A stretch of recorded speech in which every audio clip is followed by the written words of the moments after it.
¿Qué tal? Este es el video de celebración por los 20.000 suscriptores, el video especial. Lo que yo les había propuesto era la dinámica siguiente: que me realizaran preguntas para que yo pueda darles consejos de vida. De lo que ustedes me quieran preguntar que pueda servir para sus vidas, de eso se trata. No se trata de mí, se trata de ustedes. Pues bien, en mi página de Facebook Dante A. Urbina he recibido múltiples preguntas y lo que he tenido que hacer, por tanto, es filtrar y organizar las diferentes preguntas. Entonces, debo comenzar aclarando que hay ciertas preguntas que he tenido que descartar. En tanto se trata de una dinámica sobre consejos de vida, pues las preguntas que traten sobre temas de conocimientos las he descartado. Quienes me pidan mi opinión personal sobre temas de coyuntura actual tampoco aplica al contexto del video. Tengo otros espacios en que hablo sobre cuestiones relacionadas. Y también hay algunas cuestiones sobre las cuales no me veo con los conocimientos específicos para dar un consejo. Y por ello mismo, en lugar de dar un mal consejo sobre algo que tal vez no estoy del todo familiarizado, prefiero centrarme en aquello en lo que puedo, creo, dar un consejo útil. Dicho esto, he de apuntar también que ha habido algunas preguntas particularmente recurrentes que me he dado cuenta que son de tanto interés, tanta importancia, que varios me han preguntado en diferentes formas y estilos lo mismo, que no sería lo óptimo dar una respuesta en 1 o 2 minutos, porque aquí las respuestas van a ser rápidas dada la cantidad de preguntas. No sería lo óptimo dar una respuesta en 1 o 2 minutos a esas cuestiones que requieren más atención, porque me lo han preguntado bastante. En concreto, se trata de 3 temas. El primero, sobre la castidad, ¿no? Cómo llevar la virtud de la castidad. El segundo tema recurrente ha sido sobre la procrastinación, sobre el hecho de dejar siempre para mañana lo que podríamos hacer hoy. Parece que es una enfermedad estructural de nuestra sociedad, de nuestros jóvenes. Y en tercer lugar, hay preguntas sobre cómo hacer oración. Entonces, en vista de que a mí, pues en diversas ocasiones se me invita para dar conferencias, por ejemplo, a comunidades religiosas o grupos parroquiales, etcétera, creo que hay perfecta ocasión para poder aprovechar una de esas conferencias para abordar cada uno de estos 3 temas que merecen su propio video. ¿Ok? Así que la pregunta a esas cuestiones recurrentes estará en respectivas conferencias a futuro. Asimismo, en la formulación de las preguntas, porque las voy a ir leyendo, he tenido algunos criterios. El primero de ellos es que he omitido o resumido historias personales. Dije que las preguntas se hagan de forma breve. Entonces hay algunas personas como que me cuentan con mucho detalle su historia personal y yo me he quedado con la esencia de la situación y la pregunta la planteo corta, ¿no? Entonces omito detalles a este respecto. También, cuando se ha dado casos de preguntas similares, unas 2 o 3 preguntas o hasta 4 similares, las he agrupado en una sola para optimizar el tiempo. He de decir también, como un disclaimer, que en este video se van a dar varios consejos sobre espiritualidad, pero esto no se da porque yo sea un santo que esté en una posición por encima para dar consejos. Yo soy un pecador, lamentablemente, pero he leído a los santos. Entonces, yo no soy un santo, pero he leído a los santos, así que algo de lo que he ido aprendiendo y también de lo que he ido aprendiendo en mi continuo combate contra mis propios defectos, contra mis propias deficiencias, pues con eso puedo ir sacando elementos para dar algunos consejos que creo que pueden ser útiles. Finalmente, hay que decir que esta dinámica de preguntas, que va a implicar una respuesta a 70 preguntas, lo cual significa 70 consejos de vida, se va a dividir en 2 partes. En esta primera parte, todas las preguntas que se van a abordar son de espiritualidad. Cerca de la mitad de las preguntas han sido sobre temas de espiritualidad. Y en la segunda parte del video, que van a encontrar colgada en este mismo canal, pues vamos a abordar preguntas sobre familia, estudios y trabajo. Listo, sin más preámbulos, porque el tiempo es muy corto, vamos a las preguntas. Preguntas sobre vida espiritual. Primera pregunta. ¿Cómo librarse de los escrúpulos? Una persona escrupulosa está constantemente fijándose en si tal o cual acción que ha hecho es pecado.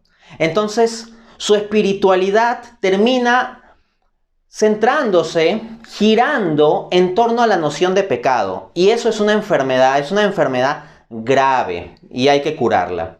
¿Cuál es el punto? Que si tú eres escrupuloso, el centro de tu espiritualidad es estar pendiente de si algo es o no pecado. Y eso jamás puede ser el centro de la vida espiritual. El pecado nunca debe ser el centro de la vida espiritual, ni siquiera para cuidarnos de él. El centro de la vida espiritual siempre debe ser Dios. Entonces, lo que tú debes poner en el centro de tu vida espiritual para librarte de los escrúpulos es a ese Dios que es amor. Ese amor pleno, claro, que implica exigencias, sacrificios y compromiso. Claro, eso no lo descarto. Pero ese amor también que es misericordia. Ese amor que está dispuesto a perdonar perfectamente, 70 veces 7. Entonces, no olvides eso. Asimismo, tienes que cambiar de enfoque en otro aspecto. Si tienes problemas de escrúpulo, es porque estás obsesionado con no hacer el mal. Y ese no es el enfoque correcto. El enfoque correcto es que veas de hacer el bien. El estar constantemente preguntándote, oye, ¿esta película estará mal? Y ojo, hablo de casos reales en que hay personas que me envían consultas sobre Dante. ¿Es lícito que yo vea esta película? Y resulta que la película ni es extremadamente violenta, ni sexual, ni antieclesiástica, etc. Es una película relativamente normal, pero hay personas que me preguntan, Dante, ¿será pecado verlo? Y yo ante ese tipo de preguntas he respondido, más pecado es andar pendiente de preguntarte esas cosas en lugar de estar pendiente del bien que puedes hacer. Entonces, tienes que cambiar de chip y comenzar a estar pendiente del bien que puedes hacer. En la evangelización, en las personas que están a tu alrededor. Ese ensimismamiento tuyo de ver, oh, si esto que hago es pecado o no es pecado, cuando son temas ya de minucias, hace que dejes de concentrarte en el gran bien que podrías hacer muchas veces. Segunda pregunta.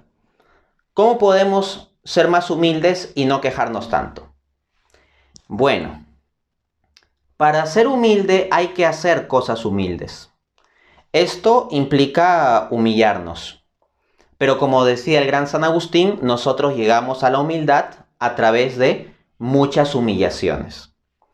Entonces, comienza a practicar cosas humildes. Por ejemplo, las labores del hogar. El lavar los platos ahí que están sucios sin que nadie te lo pida. Y sin hacer ahí un anuncio de decir, yo lavo los platos en esta cosa, o hoy día yo voy a lavar los platos, o peor aún que digas, hoy día yo lavé los platos. No, simplemente lávalos, calladito, haz esa cosa humilde, que solo te vea Dios y nadie más. Y eso va a ayudarte a avanzar en la humildad. Asimismo, cuando tú puedas posponerte a ti mismo en cosas pequeñas, hazlo. Porque el que es fiel en lo poco eventualmente será fiel en lo mucho. Me preguntas, ¿cómo hacer para no quejarte tanto? Es como que me preguntes, ¿cómo puedo aprender a nadar? Pues tirándote al agua. Igualmente, ¿cómo puedes aprender a no quejarte tanto? Dejando de quejarte. Sé que la respuesta suena tonta, pero analicemos por un momento.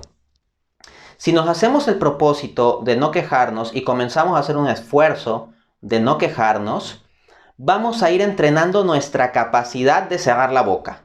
Porque al toque hay algo que no nos parece, ya estamos quejándonos. No, tienes que entrenar tu capacidad de cerrar la boca.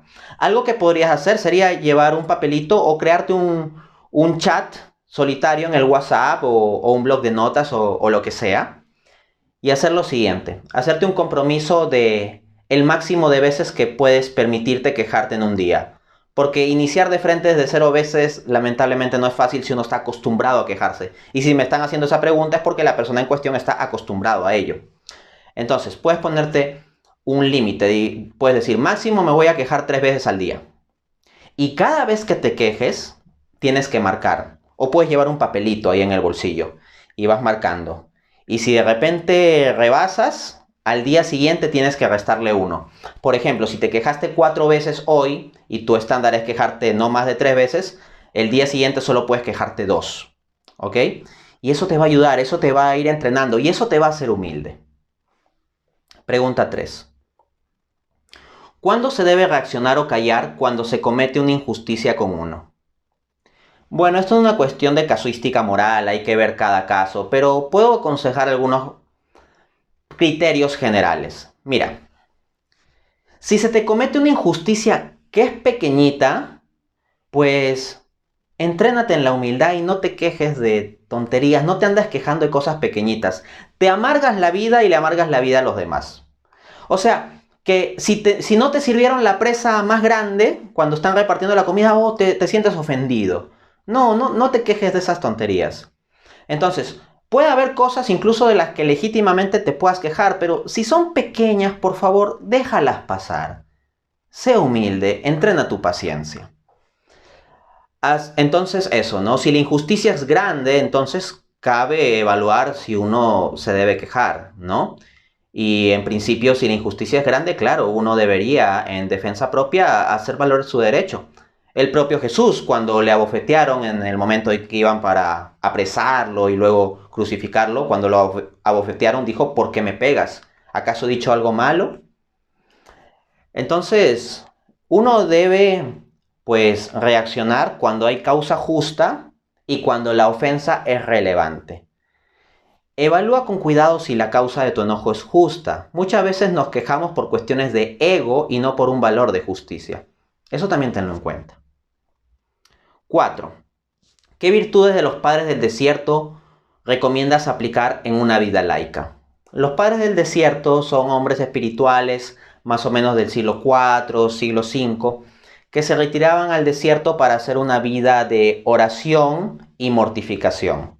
Claro que nuestra vida laica aquí en la ciudad es sumamente difícil vivir solo así. Somos laicos y no hombres monásticos. Pero hay valores que son transversales para todos. Por ejemplo, la humildad y el silencio. Entonces, en las respuestas a las preguntas anteriores, ya he estado explicando cómo de forma práctica puedes aplicar algunas virtudes de los padres del desierto. Cuando tú te quieras quejar de algo, ¿no? Cállate. Ese silencio es un poquito de espiritualidad del desierto allí en tu vida de la ciudad. Cuando la gente no te comprende y tú llevas esa ausencia de comprensión que sientes en tu corazón a Dios en la oración, en lugar de estar explotando y gritar contra los otros, eso es practicar las virtudes de los padres del desierto en la ciudad. La humildad y el silencio. Eso es muy importante. Habla cuando sea necesario. Habla para hacer el bien. No andes hablando para quejarte o decir lo mal que está el clima o cómo la gente no te comprende o cosas por el estilo. Calla en lo malo y habla para lo bueno. 5. ¿Cómo puedo hacer para retirarme a orar por más tiempo y con más profundidad si soy laico? Bueno, los laicos no son monásticos, en consecuencia tampoco es que se la tengan que pasar orando, pero poner importancia a tiempos de oración, sí, claro que esto es justo y necesario. ¿Qué puedes hacer? Bueno, puedes salir a caminar, por ejemplo.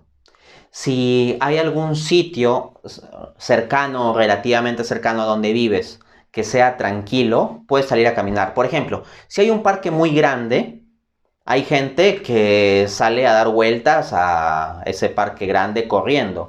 Bueno, tú podrías salir a dar vueltas con tu rosario. O podrías ponerte a meditar o llevar un libro espiritual y irlo leyendo y cuando te suscita oración, sentarte en el parque y meditar o expresar tus sentimientos ante Dios o cosas por el estilo.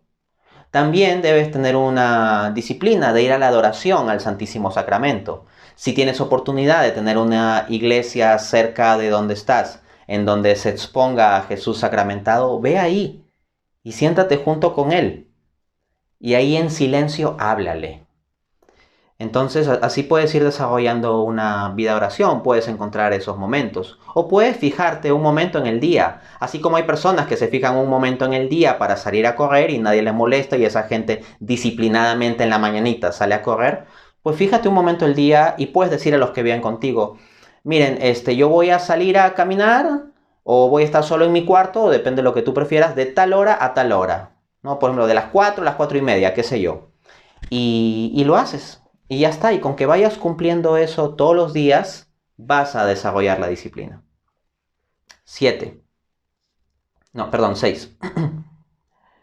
¿Por qué Dios no quiere darme la gracia de dejar un vicio del que quiero salir hace tiempo? Aquí hay que comenzar considerando lo siguiente. Dios nos da la gracia suficiente para que nosotros venzamos el mal. Que eventualmente nosotros resistamos a esa gracia ya es tema nuestro. Pues bien, mira, la persona que me escribía este mensaje decía que él sabe que quiere salir de este pecado, que quiere salir de este vicio. Pero San Agustín también decía, ¿por qué los hombres todos quieren ser felices, pero no todos llegan propiamente a ser felices, ni hacen todo lo necesario para llegar a la felicidad? Y San Agustín se respondía, porque no quieren con suficiente intensidad como para hacer todas las cosas necesarias que lleven a la felicidad. Entonces, ¿de que tú odias tu pecado? Pues sí, pero la pregunta es, ¿lo odias con todas tus fuerzas? ¿Lo odias lo suficiente? Tú quieres salir de esto, pero ¿con cuánta fuerza quieres salir? ¿Es tu voluntad absolutamente fuerte? Yo creo que no, en general somos débiles. Entonces pon la causa de la deficiencia en tu carácter deficiente como criatura, no en que Dios, no que a Dios no le dé la gana de darte la gracia como si se tratase de un tirano cruel que ahí está jugando contigo. Ciertamente tú tienes una voluntad de salir de ese pecado, pero la cuestión es que esa voluntad no es lo suficientemente fuerte. ¿Y qué tienes que hacer? Fortalecer tu voluntad. Y para fortalecer tu voluntad, pues tú vas a tener que acudir continuamente a los sacramentos. Al sacramento de la confesión en el cual te humillas. Al sacramento de la Eucaristía en el cual agarras fuerzas para seguir luchando. Y también vas a tener que ser perseverante en la oración, porque ya lo decía Jesús, el espíritu está pronto, pero la carne es débil. Oren para que no caigan en tentación. Entonces, no es el deseo de Dios que caigamos en tentación. De hecho, el apóstol Pablo establece muy claramente en su primera carta a los Corintios que pues Dios jamás permitirá que seamos tentados por encima de nuestras fuerzas. Y junto con la tentación, Dios nos dará lo necesario para que podamos salir de ella.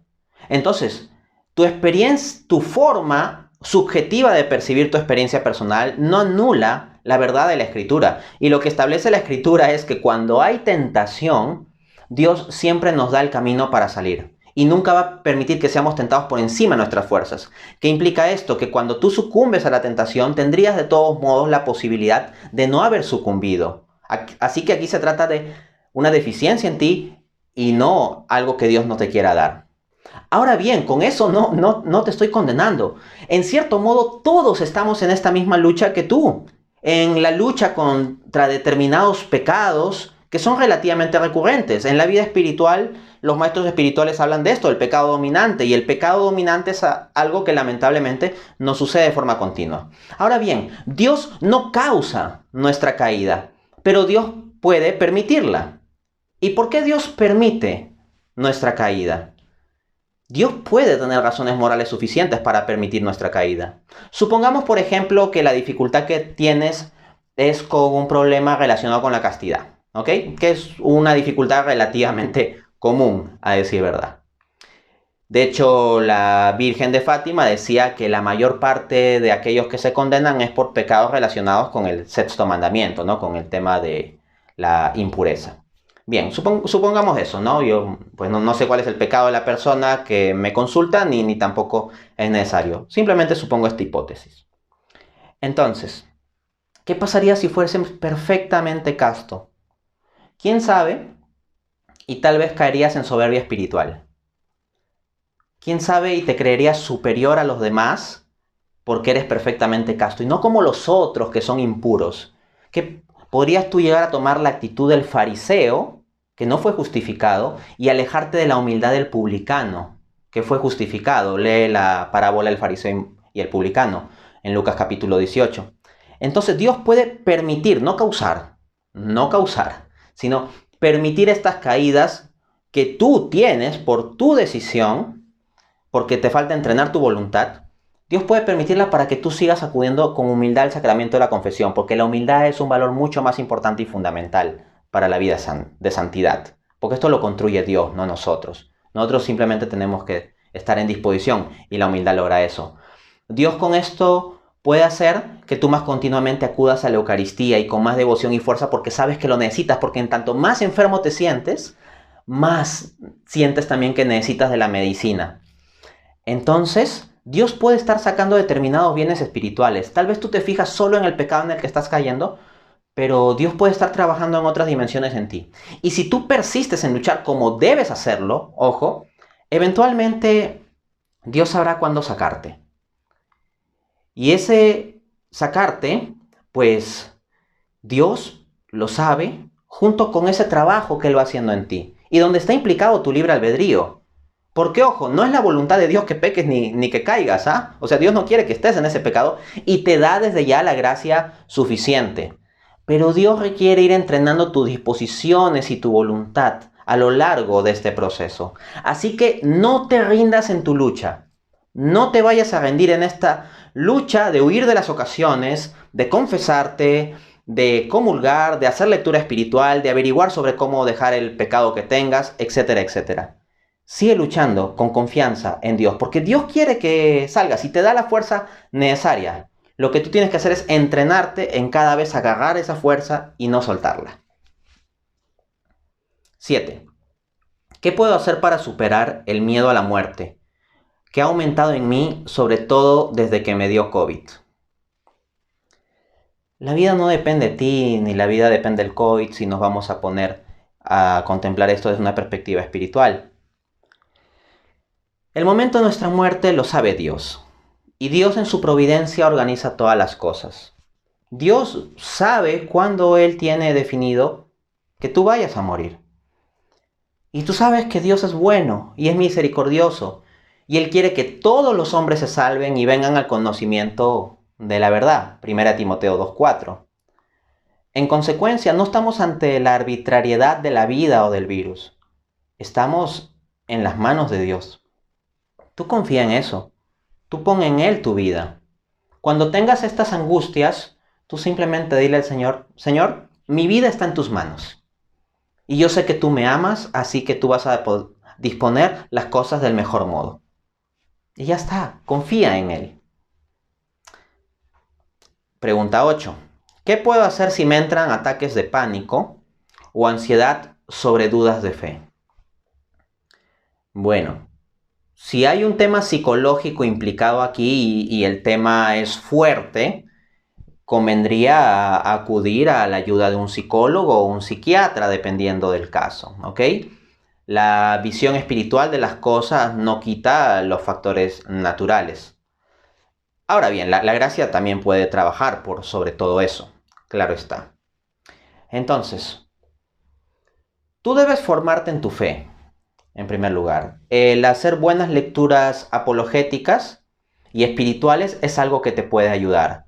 No andes viendo videos que impliquen ataque a tu fe.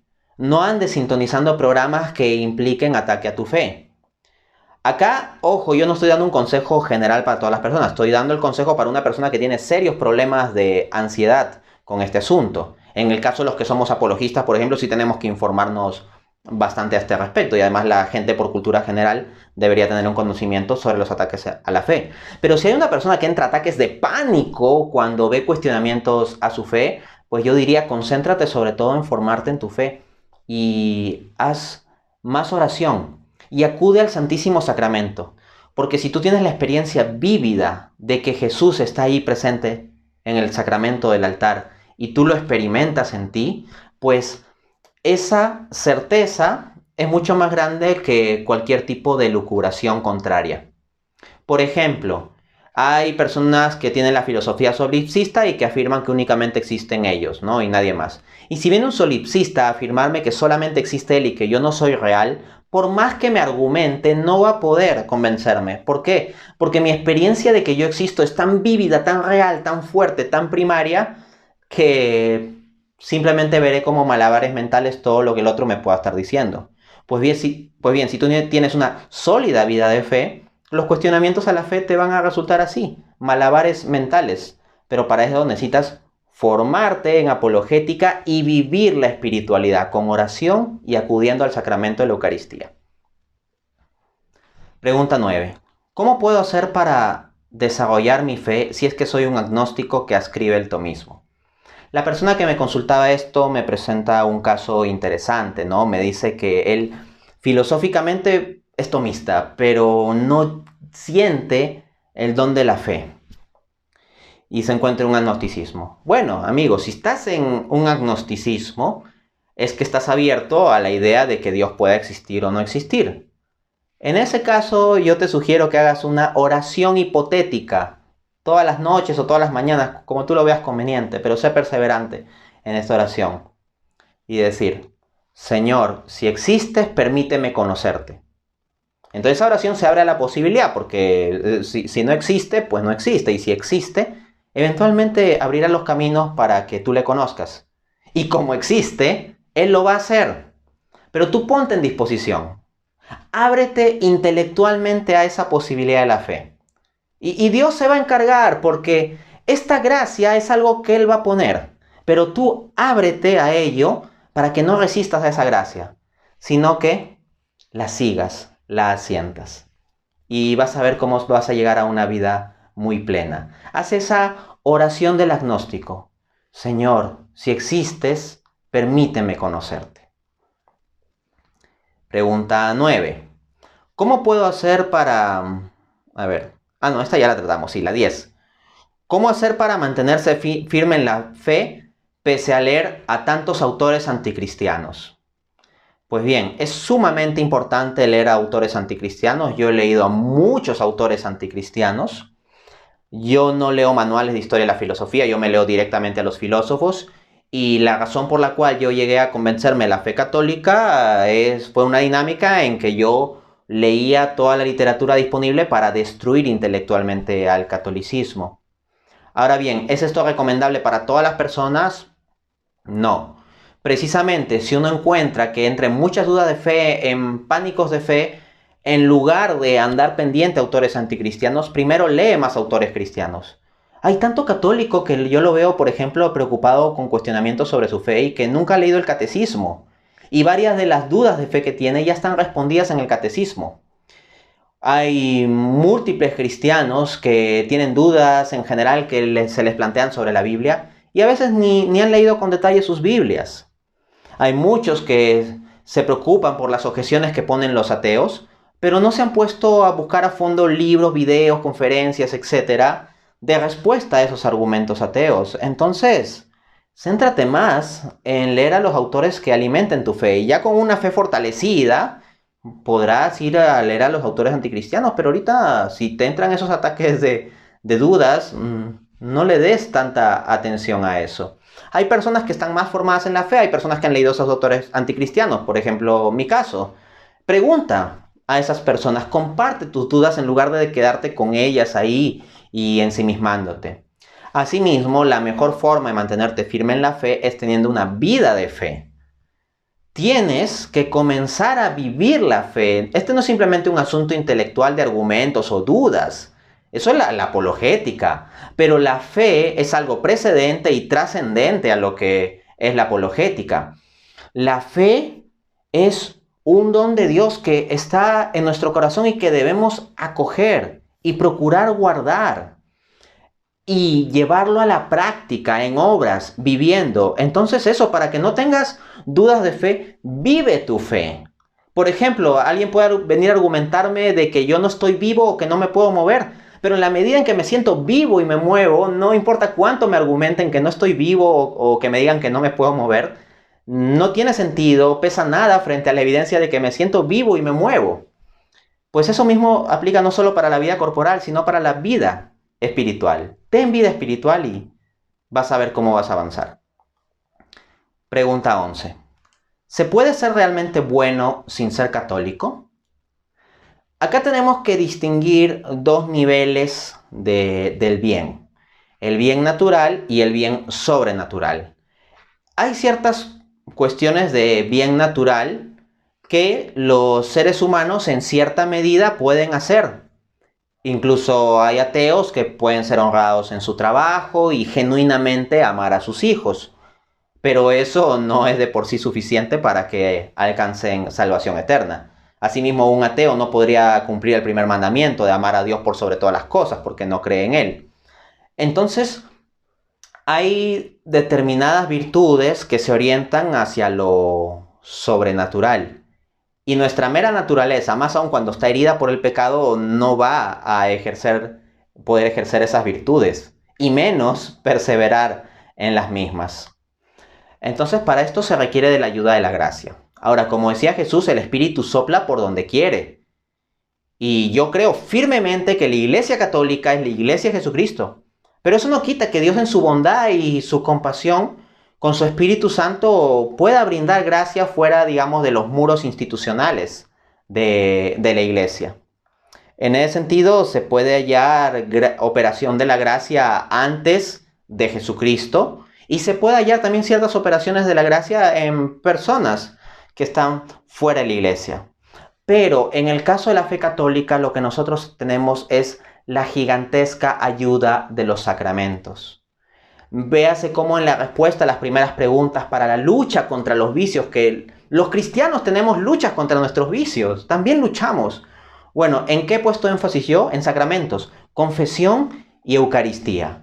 Y si a eso sumamos la intercesión de la Santísima Virgen que nos ayude en este camino, ¡wow! Tenemos un paquete poderoso. Claro que es un paquete en el cual hay que perseverar. Son medios que Dios nos ha dado. Siempre es Dios el que opera ahí, pero Él nos da medios que nos ayudan. Entonces, considero que es posible ser bueno sin ser católico a un cierto nivel natural por la naturaleza humana que tenemos, aunque herida por el pecado, no destruida, y al mismo tiempo, pues por la gracia, que puede operar incluso en personas no católicas. No hay por qué negar ello. Sin embargo, en tanto en la fe católica hay medios muy especiales de gracia y muchas ayudas, considero que es más difícil ser bueno en un sentido sobrenatural y persistente sin esas ayudas. No digo que sean absolutamente necesarias en el sentido de para toda circunstancia humana. Hay personas, por ejemplo, que nunca han tenido oportunidad ni de escuchar el Evangelio. Pero lo que sí digo es que estas ayudas terminan siendo lo que algunos teólogos llaman moralmente necesarias. Es decir, de extrema conveniencia para poder hacer las cosas con excelencia. 12.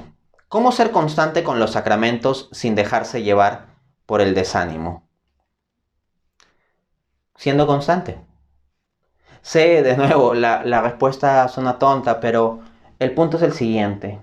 No te rindas de perseverar en los sacramentos. Haz un compromiso de no rendirte. Este sacerdote venezolano, al que yo sigo bastante en sus videos de YouTube, su canal La Voz de Jesús, él se llama Roberto Sipols, tiene una frase que ha calado mucho en mí. Él dice: Dios no se cansa de perdonar, pero tú no te canses de luchar. Entonces, haz ese compromiso y lucha contra tus vicios, lucha contra tus pecados, lucha contra el desánimo. Lucha. No te rindas. Tal vez el mayor desánimo viene de decir, ya Dios no me va a perdonar. ¿Para qué sigo confesándome? ¿Para qué sigo comulgando si yo ya aquí voy a quedar en este pecado para siempre? Eso es lo peor. Tú sigue adelante, ten la convicción. Dios no se cansa de perdonarte. Pero no te canses de acudir a su perdón. No es Dios el que se cansa de perdonarnos. Somos nosotros los que nos cansamos de acudir a su perdón. Entonces, ten la convicción de que Él está ahí siempre con los brazos abiertos, en el sacramento de la Eucaristía y también en la confesión, para, por medio del sacerdote, aplicarte el perdón. Pregunta 13. ¿Cómo puedo lidiar con los abusos litúrgicos? Bien, si eres laico en primera instancia, céntrate en vivir bien la misa, con devoción. Incluso en misas con ciertos abusos litúrgicos que están muy mal, claro que sí, pero en tanto se mantengan ciertos procedimientos básicos válidos, pues lo que tenemos es una consagración eucarística y la presencia real de Jesucristo allí. Entonces, todo lo demás está muy mal y es nefasto, lamentablemente, que haya abusos litúrgicos. Pero tú céntrate más en ese Jesús que está presente en la Eucaristía. El que andes pendiente de ver el misal romano y todo el tiempo, en lugar de pensar en Jesús, estar pensando si el sacerdote hizo al pie de la letra cada cosa que dice el misal romano en cada milímetro, en cada microsegundo, te vas a distraer de Jesús. Y eso sería lo más problemático. Entonces, ese es mi primer consejo. El segundo es que, claro, hay abusos litúrgicos graves que deben ser, pues, corregidos. Si eres laico, lo cual supongo que es el caso, escribe una carta al sacerdote que consideras que está cometiendo abusos litúrgicos. Ten cuidado en informarte bien, o sea, fíjate bien cuáles son los estándares oficiales de la iglesia sobre cómo debe hacerse la misa. Acá no se trata de tu opinión personal sobre lo que son abusos litúrgicos. Entonces tal vez tú podrías listarle el conjunto de faltas en el que está incurriendo, pero listarla no con tu criterio, sino simplemente señalando los puntos de los documentos del magisterio que fijan cómo debe llevarse la misa y que él no está cumpliendo.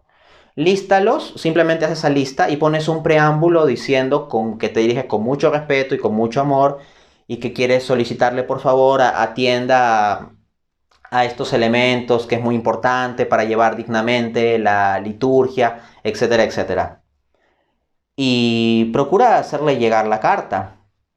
Puedes dejar la carta simplemente en su despacho o pasar rápido a la secretaría de la parroquia y decir, esto es para el sacerdote, por favor entrégueselo y te vas. Incluso sin meterte mucho a interacción. Porque acá no se trata de pelear. Esa corrección tiene que llegar como en privado, ¿no? Entonces sería bueno primero una carta.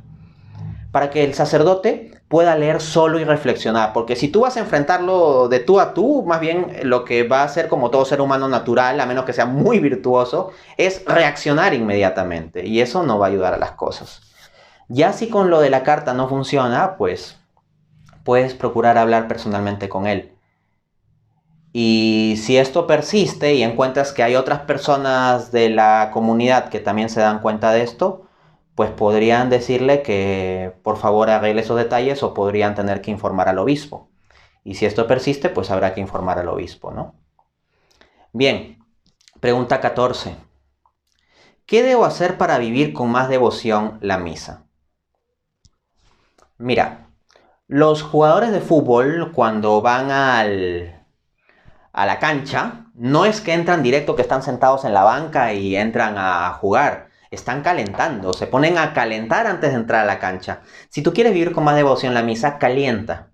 Si tú vas, por ejemplo, a misa todos los domingos, calienta durante los días de semana. Escucha audiolibros espirituales o lee libros espirituales. Infórmate mucho sobre el sacramento de la Eucaristía, porque ese es el centro de la misa, ese es el centro de la adoración del culto católico. Entonces, lee libros de santos que estén enamorados de la Eucaristía. Léete el libro Visitas al Santísimo Sacramento de San Alfonso María Ligorio. Infórmate sobre los fundamentos bíblicos y patrísticos de la Eucaristía. Y en la medida en que tú ames más y más la Eucaristía, pues vas a valorar más la misa. Asimismo, si unos 20 o 30 minutos antes de la misa tú puedes salir a caminar tranquilo y te pones a escuchar una música espiritual o una pequeña prédica o algo que te haga entrar en sintonía en el espíritu, hazlo. Y como ya estás en sintonía, cuando llegues a la misa la vas a recepcionar mejor.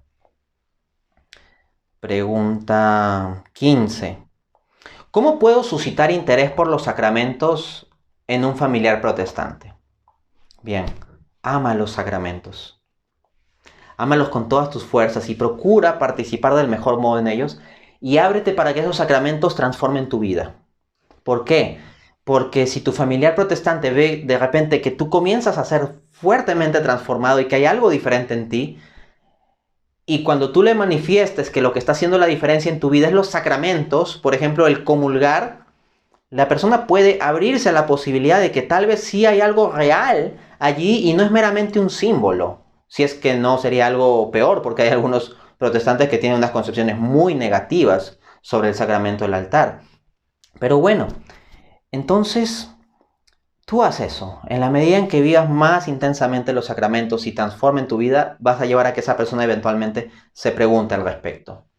Al mismo tiempo, pues infórmate bastante sobre los fundamentos bíblicos de los sacramentos y compártelos con esta persona con mucho amor y sobre todo hablando desde el corazón, desde tu vivencia, con conocimiento y desde tu vivencia. Y vas a tener que ser un poco persistente con esto no es automático. Ora por esa persona, ora para que Dios abra su corazón y su mente y Dios en su momento irá haciendo las cosas y en su momento irá a verse el resultado. Pregunta 16. ¿Cómo perdonar a gente con la que convives y sigue haciéndote daño? Bien, esta es una cuestión difícil.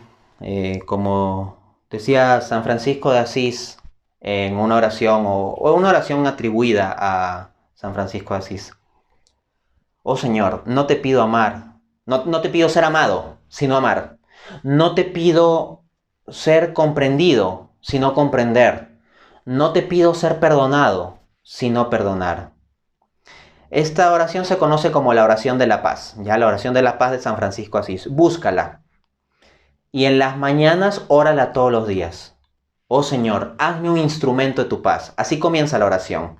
Que donde haya odio, ponga yo amor. Que donde haya tinieblas, ponga yo luz. Bueno, no voy a decir toda la oración aquí. De hecho, ya mencioné varias frases de la misma, aunque de forma un poquito dispersa. Pero busca esa oración. Interiorízala. Ora todos los días. ¿Ya? Te recomiendo ver vidas de santos que hayan practicado la humildad y por tanto que hayan pasado por injusticias y humillaciones. Películas de vida de santos, por ejemplo, Libro de su vida de San Francisco de Asís o de San Giuseppe Cupertino. Y eso te va a ayudar a saber sobrellevar las cosas. Y tú mantente firme en tus convicciones y si ves que algo es justo, practícalo. Y si hay algo que se está haciendo injustamente, dilo. Si es que es una injusticia grave. Pero dilo con el afán de justicia, no con el afán de venganza. Con el afán de poner luz, no de hacer chocar fuego contra fuego. ¿Ok? Y ora por las personas con las cuales convive. Si son enemigos tuyos, aunque incluso sean tus familiares, pues Jesús nos mandó a orar por los enemigos. Ora por la conversión de ellos. Y eventualmente Dios trabaja. Dios trabaja. Bien. Pregunta 17. ¿Cuáles son los límites que una persona católica debe tener al momento de hacer bromas o chistes? Bueno, este es un tema un poco complejo. Yo mismo soy de hacer muchas bromas, muchos chistes. La vez pasada yo hacía un chiste y no me di cuenta que en el momento en que estaba haciendo el chiste, pues como que había una persona que le podía afectar, que se lo podía tomar a mal. Y no hubo nada de malicia, ni fue materia grave del chiste, etc. Fue una tontería, un chiste pequeño. Pero hubo ese detalle, ¿no? Entonces ahí ya viene un criterio.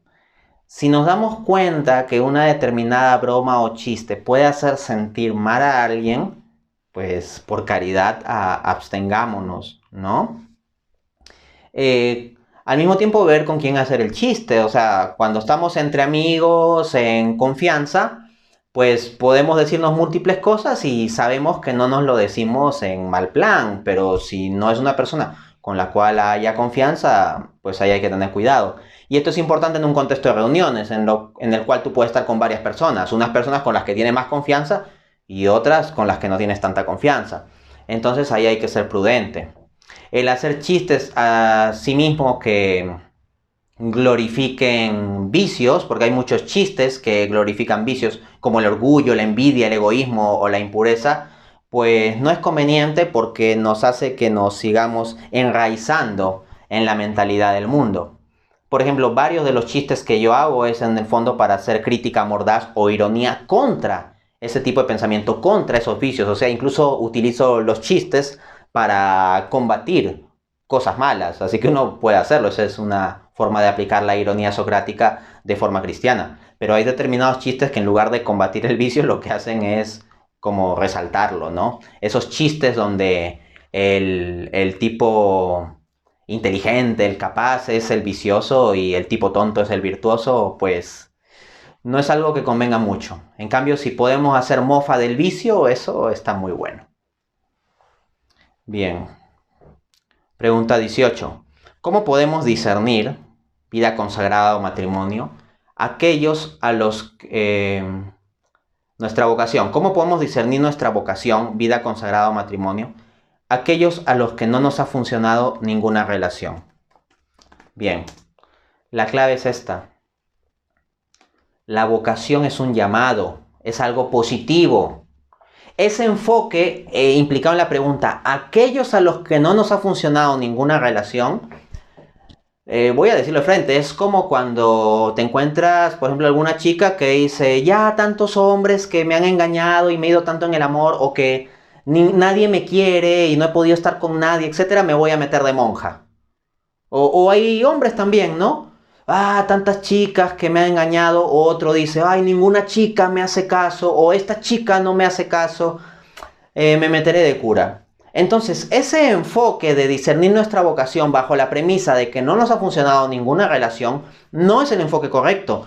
La vocación se tiene que discernir en función del llamado. Si tú encuentras que Dios te está llamando para la vida consagrada, escucha su voz, profundiza, discierne, asegúrate, y si es el caso, pues toma la decisión.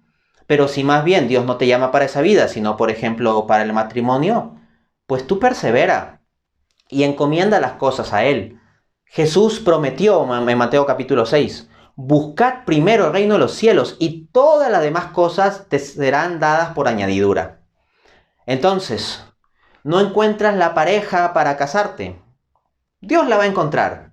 Tú ocúpate las cosas de Dios, y si tu vocación es el matrimonio y tú estás de verdad en el camino de Dios, Él te va a poner la esposa correcta o el esposo correcto, dependiendo del caso.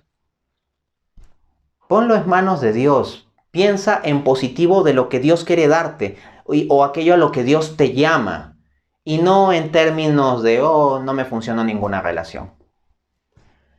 Pregunta 19. ¿Cómo puedo identificar al Espíritu Santo en mi vida? Te doy la clave. Comprométete con la evangelización. Eso es la clave para que identifiques al Espíritu Santo en tu vida. ¿Ok? Es una clave muy práctica. Claro que hay muchos caminos para identificar al Espíritu Santo en nuestra vida, pero creo que uno muy claro es este. ¿Por qué? Porque cuando tú te comprometes con la evangelización, estás por el bien de la iglesia, estás por el bien de otros. Entonces, por la necesidad que tiene la iglesia, el Espíritu va a trabajar en ti. ¿Cómo así? Jesucristo decía, mucha es la mies y pocos son los trabajadores. Orad al Señor para que suscite más trabajadores para su mies. Entonces se requiere muchas personas que se comprometan con la evangelización. Hay tanta gente que anda perdida sin conocer el evangelio y tan pocas personas que se ponen a proclamar un evangelio sano. Porque, ojo, evangelios distorsionados hay bastante gente. Pero de un evangelio sano, de sana doctrina, pues muy pocos. Hay incluso los que se llaman de sana doctrina y tremendas herejías tienen con sus interpretaciones personales. Entonces, cuando tú te comprometes con la evangelización, por más de que tú seas poca cosa, por más de que tengas tus pecados y tus defectos, pues Dios va a ir trabajando en ti. Y tú te vas a dar cuenta, en medio que estás comprometido con la evangelización, que a veces vas a tener palabras que van más allá de lo que tú podrías dar. Cuando tú te contemples y digas, oye, pero yo soy un pecador, yo soy un miserable, yo no sé hablar, ¿y cómo he podido decir esto? Cuando te encuentres con esa experiencia, vas a decir, ah, es que esto no soy yo, ha sido el Espíritu Santo. Y ahí lo vas a experimentar en tu vida, cuando comiences a hacer obras más grandes que lo que tu capacidad puede dar. Y entonces se encontrará que eso ya no vino de tu capacidad, eso vino de la gracia. Eso viene del Espíritu Santo. Y pide al Espíritu Santo todos los días. Pídele que te ilumine, pídele que te ayude y no te va a dejar solo. Pregunta 20. ¿Cómo evangelizar en un contexto hostil como el de la universidad? Bueno, yo me he enfrentado a eso también. ¿Y cómo le haces? Pues en primera instancia tienes que estar muy convencido de tu fe. No va a ser convincente aquel que no está convencido. O sea, si tú mismo no tienes clara tu fe, ¿con qué fuerza crees que vas a convencer a alguien que no tiene fe? O que tiene todas las actitudes para rechazártela. Entonces lleva una vida espiritual y fórmate en tu propia fe para que estés bien convencido. Luego, familiarízate con las objeciones más comunes.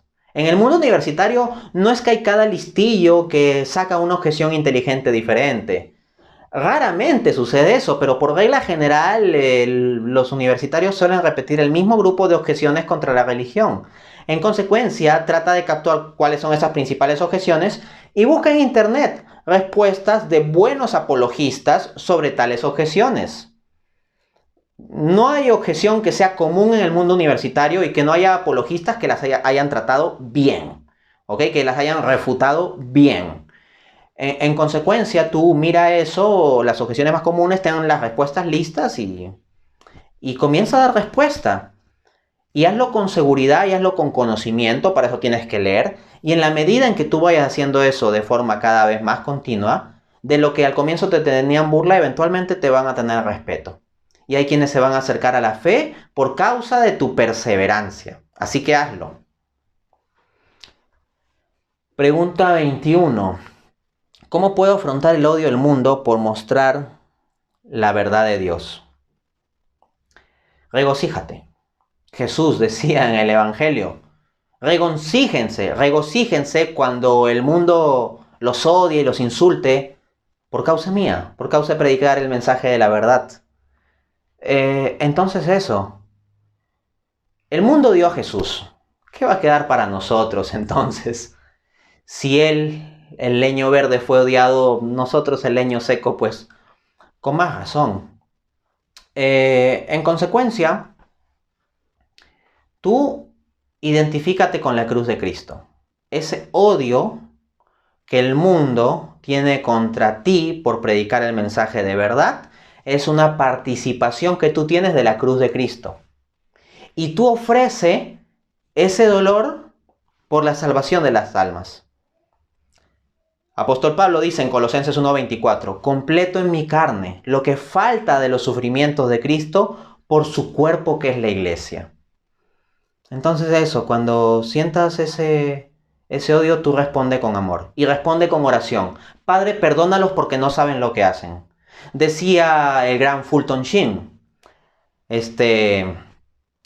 arzobispo estadounidense, no hay en el mundo ni siquiera 100 personas que odien a la Iglesia Católica, pero hay millones y millones de personas que odian a lo que ellos creen que es la Iglesia Católica.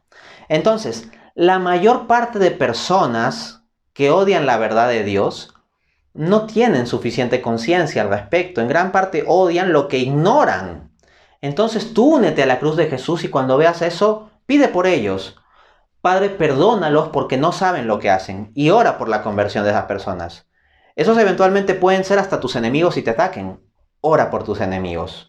Fórmate bien y haz el bien por ellos. Y paga, cuando te hagan el mal, paga con bien. Por supuesto con claridad y con contundencia. No relativices tus creencias.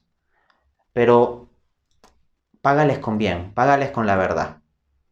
Ora por ellos. Y Dios va a hacer su trabajo, porque Dios trabaja. Dios trabaja. El oficio de Dios es trabajar por nuestra salvación. Siempre. Pregunta 22.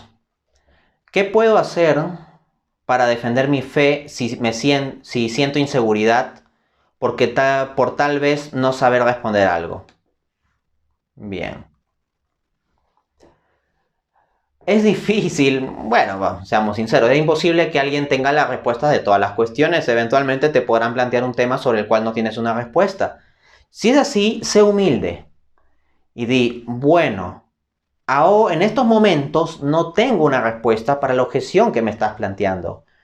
Pero déjame por favor ahí un tiempo que revise, que me informe sobre este tema y si encuentro una buena respuesta te la compartiré. Y ya está.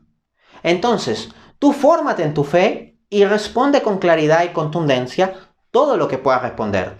Pero si hay cosas que no puedes responder, di esto que acabo de explicarte, te informas más y podrás responder.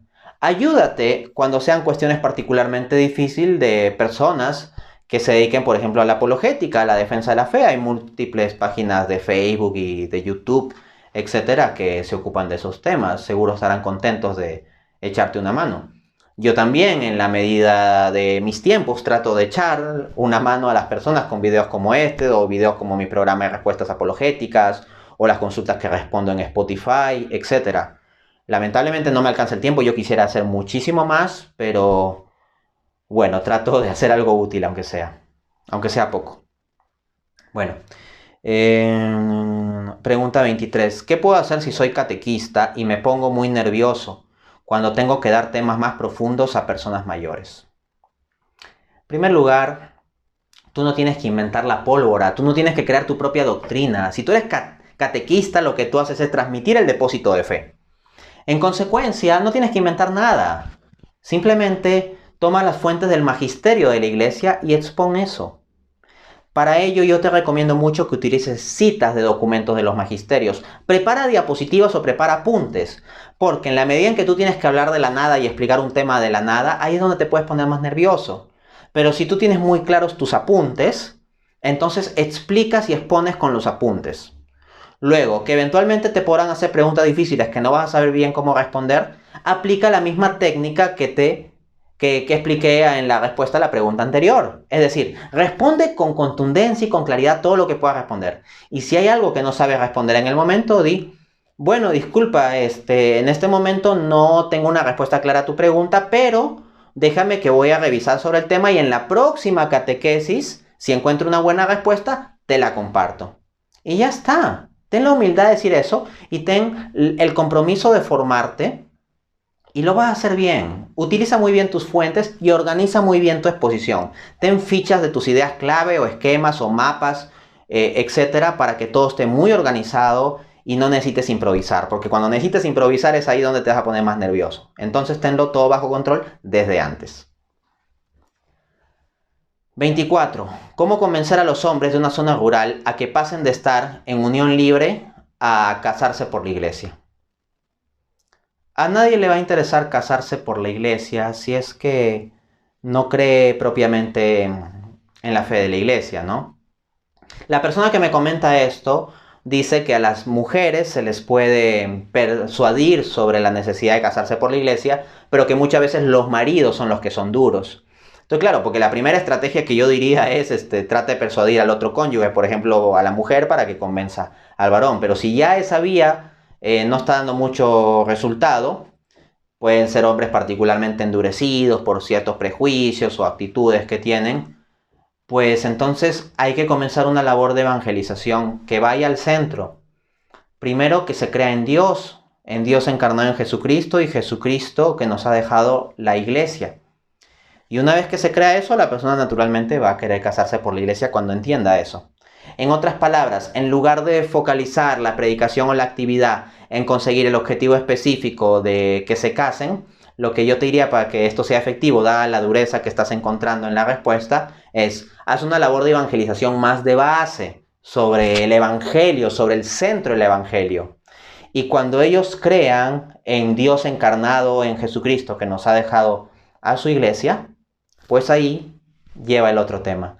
Yo creo que vas a poder hacer una gran evangelización y vas a poder hacer un proyecto de evangelización mucho más grande que simplemente decir a la gente que regularice su de unión libre. Por supuesto que eso va a tener que hacerse, hay que luchar por que haya esa regularización, pero que ese no sea el punto de partida de la promoción o el proyecto que quieres hacer, sino que sea el punto de llegada, el punto final luego de haberse centrado en expandir las bases del evangelio que muchas veces esta gente ni conoce. Y como no lo conoce, entonces rechaza porque uno pues tiene miedo a lo desconocido, ¿no? O rechaza lo desconocido. Pregunta 25. ¿Es obligatorio que un católico defienda su fe ante personas que se burlan de ella? Respuesta no. Les parecerá impresionante que yo diga que no, yo que soy apologista, pero no, respuesta no. Yo no debato con todo el mundo, ni discuto con todo el mundo, ni a todo el mundo le respondo sus dudas, porque no todo el mundo plantea dudas. Hay gente que lo que plantea simplemente son ataques y burlas, y yo respondo preguntas, pero ataques y burlas no. Yo oro y puedo orar, claro, por las personas que están alejados de Dios y que no conocen o que se burlan, etcétera. Pero yo no voy a entrar en una interacción con alguien que haga burlas. Si alguien viene con preguntas genuinas o con argumentos, yo puedo interactuar con la persona, pero si viene con burlas, no. En esto estoy siguiendo un principio del propio Jesús. No den perlas a los cerdos. Entonces, si tú tienes las preciosas perlas de la fe y ves personas que solo están en actitud de burla como unos cerdos, no gastes tiempo ahí. Tú puedes orar para que Dios transforme esos cerdos en personas de fe. ¿Ok? Utilizo la misma analogía de Jesús, no den las perlas a los cerdos. Ya sé que a mucho de esto les suena duro, pero son las palabras de Jesús. Y a mí lo que me interesa es Jesús, no me interesa lo que pueda pensar el mundo. A mí el mundo me interesa para que se convierta a Jesús, porque eso es lo mejor que le pueda pasar. Pero que yo me cuide de, ¿qué va a decir el mundo? Que estas palabras le parezcan muy duras. Más bien, si entro demasiado a ese detalle, voy a terminar no diciendo lo que el mundo necesita, que es a Jesús. Bueno, entonces, si hay personas que están con actitud de burla, no gastes tu tiempo ahí. Dedica tu tiempo a las personas que están más para escuchar. Y de las personas que no quieren escuchar porque están en actitud de burla, ora por ellos. Y ya está. Dios irá abriendo sus corazones y sus mentes eventualmente. Ellos, pues, tienen ciertamente su resistencia. Tú ponlo en manos de Dios. En todo caso, si ellos persisten en su resistencia a la fe, es la responsabilidad moral de ellos. No es un tema de falta de argumentos de parte tuya, es un tema de falta de voluntad de parte de ellos. Bien. Pregunta 26. ¿Algún consejo para formar una sólida comunidad cristiana? Ámense unos a otros como yo los he amado. Eso es lo que encargó Jesús. Si quieres formar una sólida comunidad cristiana, esto tiene que ser sobre el amor. En eso se van a distinguir. En una sólida comunidad cristiana tienen que conocerse unos a otros. No puede ser simplemente un club en el que se reúnen para hablar ciertas cosas, pero nadie sabe la vida de nadie. Preocúpate por la vida de los demás. ¿Tú sabes cuáles son sus problemas? ¿Cuáles son sus sufrimientos? Por ejemplo, si no lo sabes, entonces ahí hay una vía para que puedas hacer más sólida la comunidad. Comunícate más con esas personas y ora por ellos. Y si tú puedes darles consejos con base en el Evangelio, con base en la Biblia, mucho mejor, porque eso va a tender puentes desde Cristo mismo. Al mismo tiempo, una sólida comunidad cristiana debe tener sólidas ideas, sólida formación, sean fieles al magisterio. Eso también es sumamente importante. Pregunta 27. ¿Cómo puedo ayudar a que mi comunidad desarrolle hábitos de estudio bíblico? Bien, hábitos de estudio bíblico. Pues podrían, por ejemplo, tomar un tema y estudiar con versículos bíblicos asociados a ese tema. Preparar versículos bíblicos. Y luego otro tema y estudiarlo con versículos bíblicos y así sucesivamente. Pueden ir tomando temas. Luego pueden ir aplicando otra metodología y pueden tomar un capítulo, un libro. Acá, para que no cada uno venga con su interpretación rara, convendría que se guíen, por ejemplo, del depósito de fe que nos han dejado los padres de la iglesia. Hay un libro llamado Catena Áurea, en donde, pues, por los distintos pasajes bíblicos se ponen las interpretaciones que a los mismos dieron los padres de la iglesia. Se puede reflexionar con eso. Al mismo tiempo puedes organizar alguna dinámica o concurso. Por ejemplo, se puede dar un listado de pasajes bíblicos, por ejemplo, 20, 30, una cantidad de pasajes bíblicos, con sus referencias, y decir, miren, vamos a hacer un concurso de pasajes bíblicos, que va a ser esto, y va a haber una persona que va a decir la referencia del pasaje bíblico, y los demás, al primero que alce la mano y diga bien el texto bíblico, se le va a dar un punto, qué sé yo, ¿no? Y hacen esa dinámica, y al que acumule más puntos se le da un premio. ¿No? Puede ser una galletita, un sándwich, un pequeño monto de dinero. No conviene que sea demasiado también para que no termine excitando la avaricia en lugar de la devoción. Algo simpático como comprar un postrecito, un dulce, algo simbólico y darlo al que recuerda más sería una dinámica interesante. Hay juegos de mesa, ojo, diseñados para recordar pasajes bíblicos o para interactuar con pasajes bíblicos. Podrían también juntarse en un grupo parroquial y de cuando en cuando jugar esos juegos de mesa. Y son formas dinámicas en que se puede aprender esto. Ya si queremos ir a más nivel, podemos poner videos de YouTube de grandes exégetas. Por ejemplo, que hay buenas conferencias sobre temas bíblicos de buenos exégetas católicos, por cierto, y luego comentarlos. Luego los van comentando y van a ir aprendiendo. Van aprendiendo buenas fuentes de buenos exégetas que analizan los idiomas, el hebreo, el arameo, el griego y todo ello. Y se van a ir nutriendo. Es cosa de que vayas formando un plan. Acá te he lanzado algunas ideas al aire. Estructúralas y aplícalas. Pregunta 28. ¿Cómo podemos comenzar a evangelizar con una comunidad parroquial? Bien. Para comenzar a evangelizar, en primer lugar tienen que interiorizar muy bien el evangelio. A veces se lanzan a evangelizar sin conocer bien el evangelio y terminan pues difundiendo cualquier idea rara, por no decir herejía, ¿no? ¿Qué eso es? Eso es lo que son esas ideas raras, esas ideas innovadoras, esas ideas particulares que configuran doctrina fuera del depósito de la fe. Entonces, primero, conocer bien el evangelio. Conocer bien las escrituras. Por ejemplo, una comunidad católica que se ponga a evangelizar por fuera de la comunidad muchas veces se va a topar con hermanos separados, con protestantes, y si no sabes dar respuesta, entonces ahí se acaba tu evangelización con ellos. Entonces tienen que tener una formación básica de apologética sobre los ataques más comunes. Al mismo tiempo traten de ver temas de actualidad que puedan a su vez conectar con la evangelización. Porque al hombre de a pie lo que le interesa son determinados temas que estén en la coyuntura. Y si tú puedes agarrar uno de esos temas como excusa para después mostrarle el evangelio, para conectarlo con la escritura, con el magisterio de la iglesia, con la tradición, etc., pues excelente, ¿no? Al mismo tiempo pueden utilizar medios de evangelización como la web, convocar a eventos virtuales, eventualmente cuando esto de la pandemia vaya pasando, convocar a eventos presenciales, hacerlos abiertos al público y con eso van a ir llegando cada vez más. Es un proceso. Pregunta 29. ¿Cómo puedo encontrar amigos jóvenes como yo que comulguen con mi fe católica? Los jóvenes de mi entorno tienen pensamiento hedonista. Bueno, depende en qué entorno estés, pero